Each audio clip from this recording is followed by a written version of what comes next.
All characters and events in Uncle Jake production, even those based on real people, are entirely fictional. All cult voices are impersonated.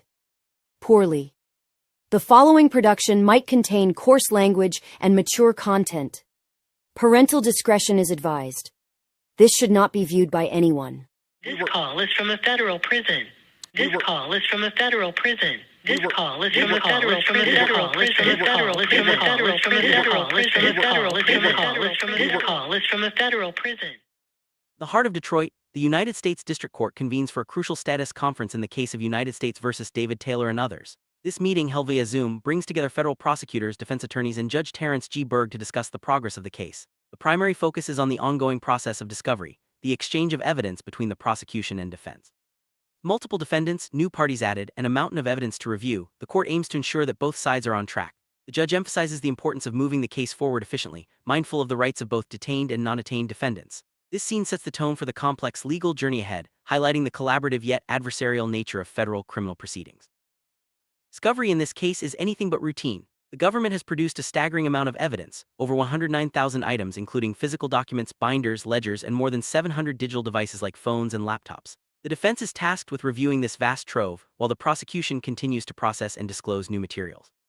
Both sides acknowledge the logistical hurdles, coordinating hard drives, managing sensitive or explicit content, and ensuring attorney-client privilege is protected. The judge presses for deadlines and urges all parties to keep the process moving, especially given the presence of a detained defendant. The scene underscores the real-world challenges of handling massive sensitive evidence in a high-stakes federal case, where every delay impacts the rights and lives of those involved. As discovery unfolds, another layer of complexity arises: protective orders. These legal agreements dictate how sensitive evidence can be shared and reviewed, especially when explicit materials or confidential information are involved. Attorneys debate the terms, balancing the need for security with the defendant's right to prepare their defense. The judge encourages both sides to resolve disputes collaboratively, but stands ready to intervene if necessary. Meanwhile, scheduling becomes a pressing issue. With new defendants added and massive evidence to review, trial dates are debated. The judge insists on moving the case forward, setting tentative dates and warning against unnecessary delays. This scene illustrates the procedural safeguards and negotiations that shape the timeline and fairness of a federal criminal trial. Status conference concludes with a strong message from the court: justice delayed is justice denied. Judge Berg reminds all parties that the case must proceed without unnecessary postponements, especially given the unique challenges and the presence of a detained defendant. He acknowledges the professionalism and dedication of both the prosecution and defense, urging them to continue working together to resolve discovery and scheduling issues. Court sets a follow-up conference in 45 days, expecting significant progress.